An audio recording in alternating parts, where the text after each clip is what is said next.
Have you ever noticed that, in the world of Marvel Comics, some hero friendships are iconic, like Captain America and Bucky, while others just fade away? Today, let's talk about one of the most interesting and sadly forgotten team-ups, Spider-Man and Ghost Rider. Their connection was deeper than just a few crossover events. It was a genuine bond built on mutual respect and shared struggles. So, what happened? Why don't we see these two fighting side by side anymore? Let's dive in and uncover the lost history of this incredible duo. It all started back in the 70s. Picture this. Johnny Blaze, the original Ghost Rider, is on the run, trying to control the spirit of vengeance within him. Who does he run into? None other than your friendly neighborhood Spider-Man. Initially, like most hero first meetings, they fought. Ghost Rider mistook Spidey for a villain, and Spider-Man thought Ghost Rider was some kind of demonic monster, but they quickly realized they were on the same side. This led to them teaming up against villains like the Orb and Mysterio.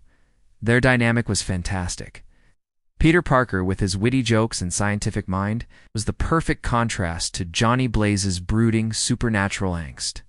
Peter could ground Johnny, reminding him of his humanity, while Johnny showed Peter a side of the world he never knew existed, a world of demons, curses, and hellfire. Their friendship really solidified when they became founding members of the Champions. This wasn't the Avengers or the X-Men. It was a quirky, West Coast-based team featuring an oddball lineup of heroes like Hercules, Black Widow, and Iceman. Spider-Man and Ghost Rider were the heart of the team. They had this amazing back and forth. Peter would be cracking jokes, trying to lighten the mood, and Johnny would just give him this deadpan stare, which only made it funnier. But beneath the surface, they understood each other. Both were outsiders, burdened by immense power and responsibility they never asked for. Peter felt guilty over Uncle Ben's death, and Johnny was literally bonded to a demon because of a deal to save his father figure. They both knew what it was like to carry a heavy weight alone. So where did it all go wrong?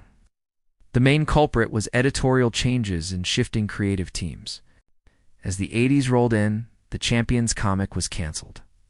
The characters were sent their separate ways. Ghost Rider's stories became darker and more focused on the supernatural horror elements of his world. He got a new host, Danny Ketch, and his narrative drifted further and further away from the street-level heroics of Spider-Man.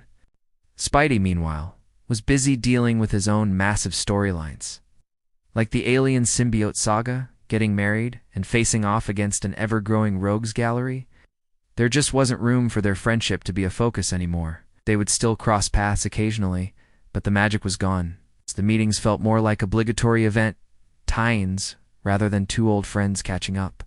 The deep, personal connection they once shared was reduced to a footnote. It's a real shame, because their dynamic offered something unique. It was a friendship between science and magic, light and dark, humor and torment. It showed that even people from completely different worlds could find common ground in their shared desire to do good and protect the innocent.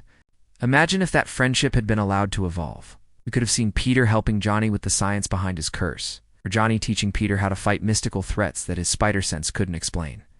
The storytelling potential was huge, but alas, it wasn't meant to be. While we might not see them riding off into the sunset together anytime soon, we can still look back at those old comics and appreciate the strange, wonderful, ultimately lost friendship of Spider-Man and Ghost Rider. What's your favorite forgotten Marvel friendship? Let me know in the comments below. Thanks for watching, and don't forget to like and subscribe for more deep dives into comic history.